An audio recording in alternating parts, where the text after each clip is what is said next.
আমরা হারিয়ে ফেলি আমাদের সকল গণতান্ত্রিক, সামাজিক, মানবিক ও নাগরিক অধিকার। স্বাধীনোত্তর গঠিত রক্ষী বাহিনীর আদলে জনগণের ট্যাক্সের টাকায় তৈরি পুলিশ বাহিনীকে ক্রমান্বয়ে রূপ দেওয়া হয় সেনাবাহিনীর সমান্তরাল হিসেবে এক বর্বর পিশাচ বাহিনীতে। রাষ্ট্র হয়ে ওঠে বদমাশ রাষ্ট্র। নিজের ব্যক্তিত্ব ও মানবিক সত্তাকে জলাঞ্জলি দিয়ে সকল ধরনের প্রতিষ্ঠান পরিণত হয় ব্যক্তি পূজা, দল পূজা প্রতিযোগিতার দৌড়ে চলা দিগ্ভ্রান্ত এক প্রজাতিতে। বিচারক রায়ের তদবিরে আর তকদির খোলার রাস্তা দেখে অসহায় হয়ে পড়ে সমগ্র জাতি এবং ভুক্তিভোগ হয় সাধারণ মানুষ। আমরা মুক্তভাবে কথা বলতে ভুলে গিয়েছিলাম। সরকার ও নেতা নির্বাচনের ভোট দেওয়া থেকে বিস্মৃত হয়ে গিয়েছিল জাতি। আয়নাঘর, গুম, খুন, চাঁদাবাজি, বড় ভাইদের দৌরাত্ম্য আর নির্দেশ মান্য করার রাজ্যে আমরা হয়ে পড়েছিলাম হীরক রাজার প্রজাদের মতো। গত 15 বছর আমরা বহুবার উঠে দাঁড়ানোর চেষ্টা করেছি, কিন্তু বহু কষ্টে দাঁড়াতে পারলেও প্রতিবাদ করার প্রয়োজনীয় শক্তির কোথায় যেন খানিকটা ঘাটতি ছিল। আমরা উঠি আর পড়ি হতাশ জাতির এমনতর অসহায় অবস্থায় শুরু হলো এক ভিন্ন দাবির আন্দোলন, সরকার চাকরিতে কোটা প্রথা সংস্কারের দাবিতে। প্রথম ও দ্বিতীয় শ্রেণীর এই আন্দোলনে 18 সালের ফেব্রুয়ারিতে শুরু হয়ে সারা দেশে ছড়িয়ে পড়েছিল, যার ফলশ্রুতিতে 2018 সালের 12 এপ্রিল সরকার বাধ্য হয়ে ছাত্রদের দাবি মেনে নিয়ে প্রথম থেকে নবম গ্রেডের চাকরিতে অর্থাৎ প্রথম ও দ্বিতীয় শ্রেণীর অফিসারদের জন্য কোটার বিধান পুরোপুরি বাতিল করে দেয়। তারপর ছাত্রদের আন্দোলন স্থগিত হয়ে যায়। উল্লেখ্য যে পূর্বের কোটা প্রথার 56 ভাগ সংরক্ষিত আসনের মধ্যে 30 ভাগ আসন নির্দিষ্ট ছিল মুক্তিযোদ্ধাদের বা তাদের পোষ্যদের জন্য। সংরক্ষিত আসন বাতিলের 5 বছর পর 2023 সালে কয়েকজন মুক্তিযোদ্ধার সন্তান বা পোষ্য মুক্তিযোদ্ধা কোটা পুনর্বহালের জন্য আদালতের শরণাপন্ন হলে হাইকোর্ট 2024 সালের 5 জুন মুক্তিযোদ্ধা কোটার একাংশ পুনর্বহালের রায় দেয়। এই রায়ের ফলে মীমাংসিত ও থেমে যাওয়া আন্দোলন পুনরায় জীবন লাভ করে। এই রায়ের সারা দেশের ছাত্ররা ক্ষুব্ধ হয়। 6 জুন ঢাকা বিশ্ববিদ্যালয়ের ছাত্ররা রায়টি বাতিলের দাবি জানায় এবং বিশ্ববিদ্যালয় এলাকায় বিক্ষোভ করে। 9 জুন ঢাকা বিশ্ববিদ্যালয়ের ছাত্ররা পুনরায় বিক্ষোভ করে এবং তাদের দাবি মেনে নেওয়ার জন্য সরকারকে 30 জুন পর্যন্ত সময় বেঁধে দেয়। এই পর্যায়ে এসে আমরা এখানে যারা উপস্থিত আছি, আমার মনে হয় কোনো না কোনোভাবে আমরা সকলেই এই আন্দোলনের সাথে সম্পৃক্ত ছিলাম। তাই আমি আন্দোলনের ক্রমধারাটি স্ক্রিনের মাধ্যমেই এগিয়ে নিতে চাই, সময়ের কিছুটা সাশ্রয় হবে। 1 জুলাই দেশের বিভিন্ন পাবলিক বিশ্ববিদ্যালয়ে কোটা বাতিলের পত্র পুনর্বহালের দাবিতে ছাত্র সমাবেশ ও বিক্ষোভ অনুষ্ঠিত হয়। এ থেকে শুরু করে আমরা 6 এবং 7 জুলাই বাংলা ব্লকেট পর্যন্ত যাই। এই সময় সড়ক মহাসড়ক অবরোধ হয়, ক্লাস বর্জন হয়, শিক্ষা প্রতিষ্ঠানে পরীক্ষা বর্জন হয়। 8 জুলাই বিভিন্ন স্থানে বিশ্ববিদ্যালয় এবং 3টি স্থানে রেলপথ অবরোধ হয়, 6টি সড়ক অবরোধ হয়। 10 জুলাই একটি গুরুত্বপূর্ণ মোড় আসে এই আন্দোলন। আপিল বিভাগ আন্দোলনের সকল পক্ষকে 4 সপ্তাহের জন্য স্থিতাবস্থা বজায় রাখার নির্দেশ দেয়। এই দিন তৎকালীন প্রধান বিচারপতি ওবায়দুল হাসান বলেন যে রাস্তার স্লোগান দিয়ে রায় পরিবর্তন হয় না। 11 জুলাই ওনাকে অনুসরণ করে ওবায়দুল কাদের এবং আসাদুজ্জামান একই ধরনের বিরূপ মন্তব্য করেন। 13 জুলাই ছাত্রলীগের গুন্ডারা সাধারণ ছাত্রছাত্রীদের উপরে ঝাঁপিয়ে পড়ে। 14 জুলাই শিক্ষার্থীরা রাষ্ট্রপতির কাছে স্মারকলিপি প্রেরণ করে। এই দিনটিও অত্যন্ত গুরুত্বপূর্ণ। এই দিন চীন ভ্রমণ শেষে অনুষ্ঠিত সাংবাদিক সম্মেলনে আন্দোলনকারীদের উদ্দেশ্যে বিভিন্ন ধরনের কটু বাক্য বলেন প্রধানমন্ত্রী, এমনকি ইঙ্গিতে তাদেরকে রাজাকারের সন্তান বলে উল্লেখ করেন। 14 জুলাই দিবাগত রাতে শেখ হাসিনা রাজাকার সম্ভাষণের বিরুদ্ধে প্রতিবাদ স্বরূপ জন্ম হয় শ্লেষাত্মক স্লোগান আমি কে তুমি কে, রাজাকার রাজাকার। কে বলেছে সরকার সরকার। আবার পুনরায় উঠে আমি কে তুমি কে, রাজাকার রাজাকার। কে বলেছে স্বৈরাচার স্বৈরাচার। 15 তারিখ ওবায়দুল কাদের বলেন রাজাকার স্লোগানের বিরুদ্ধে ব্যবস্থা নিতে ওনার ছাত্রলীগই যথেষ্ট। আন্দোলনের চূড়ান্ত ক্ষণ হওয়ার ভূমিকা চলে আসে।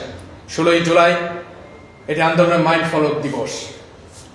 এদিন রংপুর বেগম রোকেয়া বিশ্ববিদ্যালয়ের ছাত্র আবু সাঈদ পুলিশের গুলিতে শাহাদাত বরণ করেন।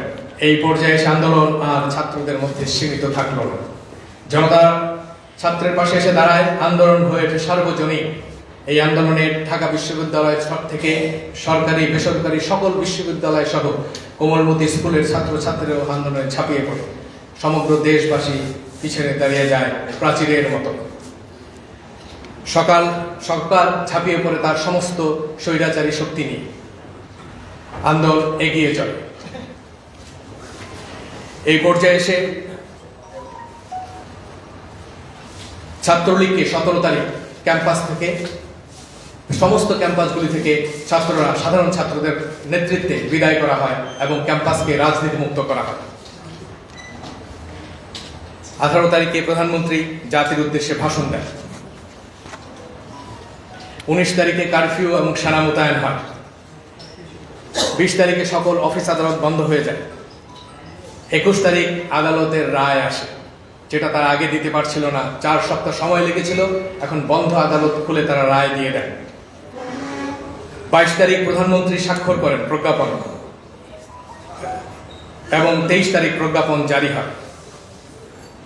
25 তারিখ প্রধানমন্ত্রী মেট্রো রেল পরিদর্শন গিয়ে কান্না বিজড়িত কণ্ঠে জনগণের কাছে বিচার দেন। তারপরে শুরু হয় আরেক নাটক, ডিবি। এরই এক পর্যায়ে জাতিকে নিয়ে মস্করা কইলেন না, হাইকোর্টের এক বিচারক মন্তব্য করেন। March for justice, remembering hours, প্রার্থনা ও ছাত্র জনতার গণমিছিল।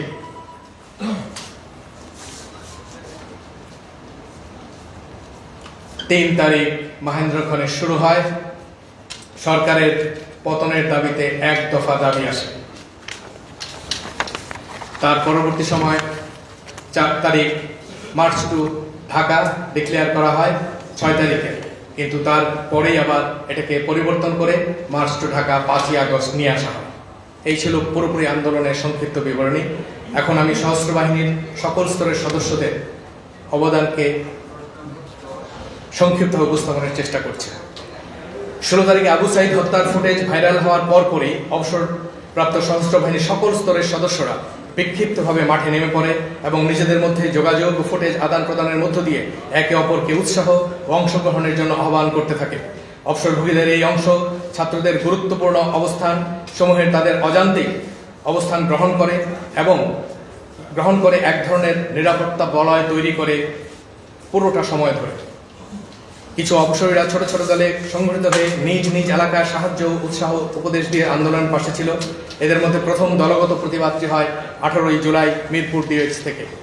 18ই জুলাই ছাত্ররা মিরপুর 12 নম্বরে যখন জমায়েত হতে থাকে, হঠাৎ গুন্ডা পান্ডা সহ একদল পুলিশ সহ ছাত্রদের উপর চড়াও হলে তারা আত্মরক্ষার জন্য মিরপুর ডিএইচএস এর ভিতরে ঢুকে পড়ে।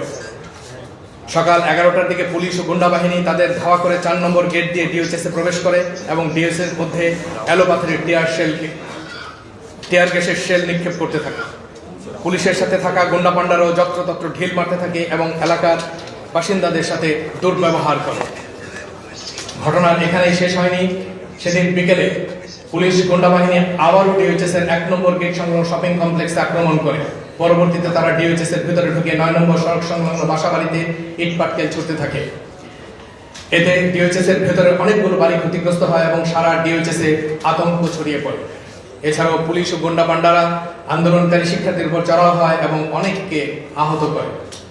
এখানে উল্লেখ্য যে ডিএইচএস ক্যান্টনমেন্ট অ্যাক্টের অধীন ক্যান্টনমেন্টের ভিতরের অংশ শুরু।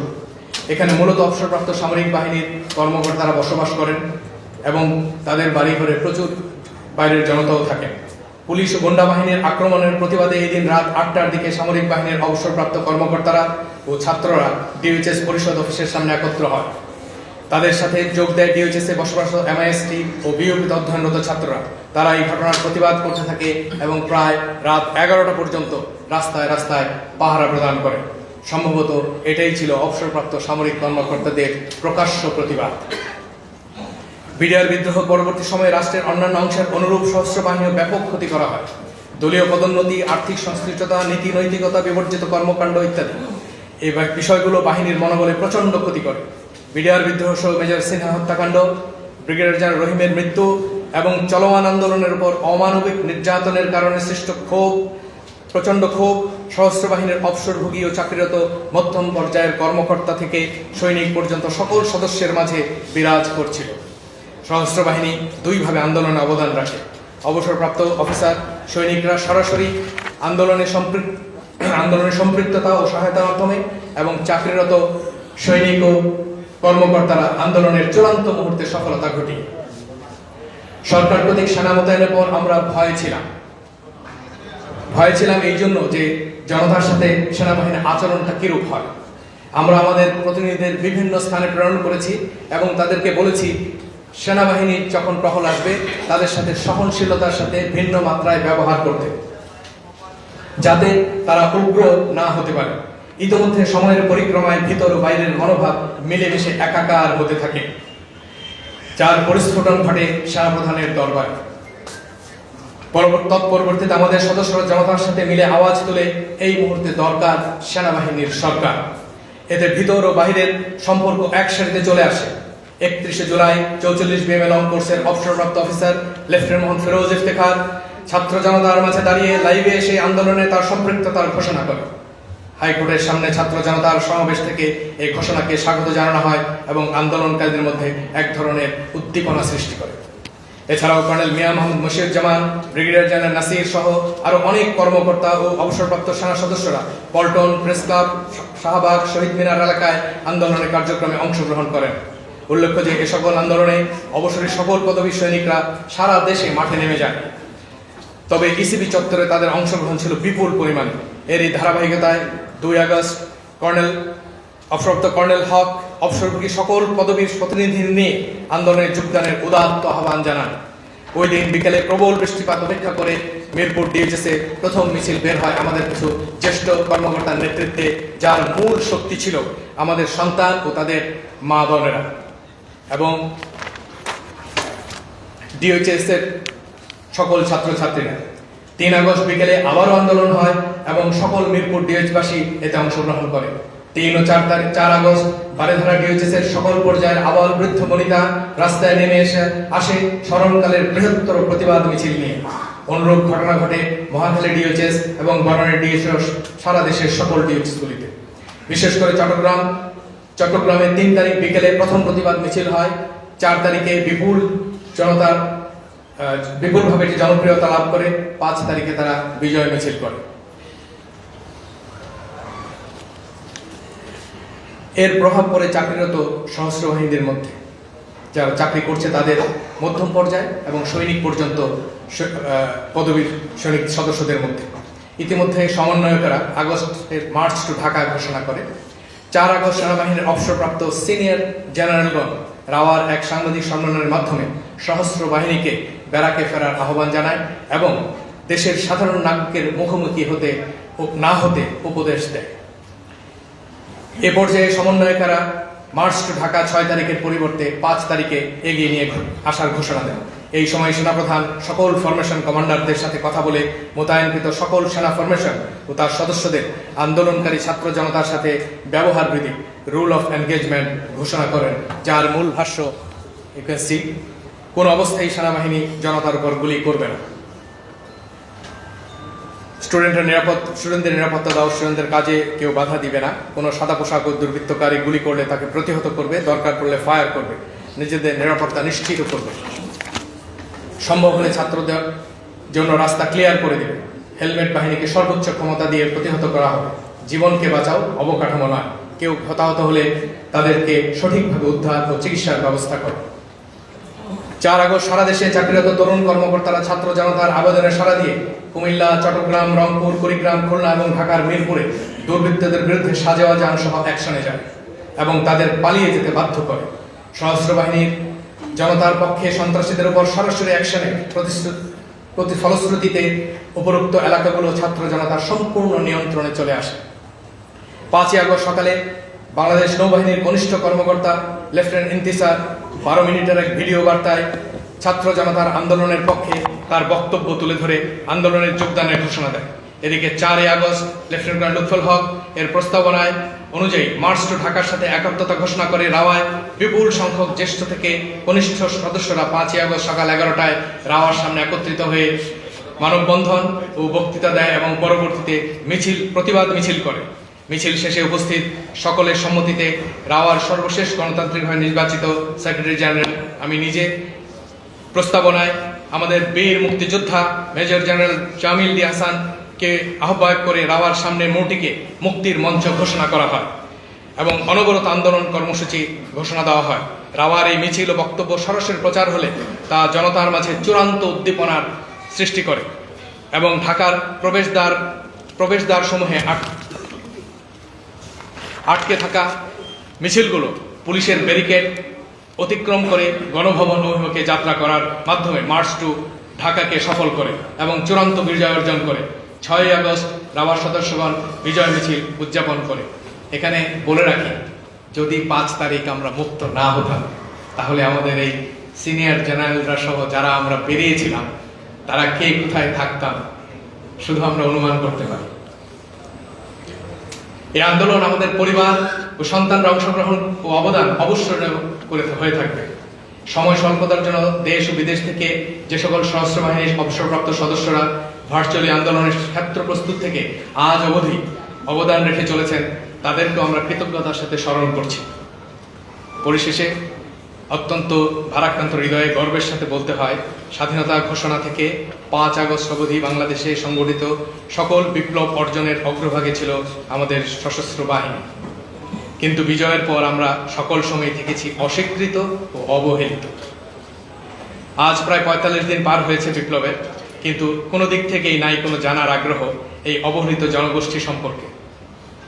বাস্তবতা এতটাই নির্মম, কেউ বলে না যে এই প্রজাতির মানবাধিকার প্রয়োজন।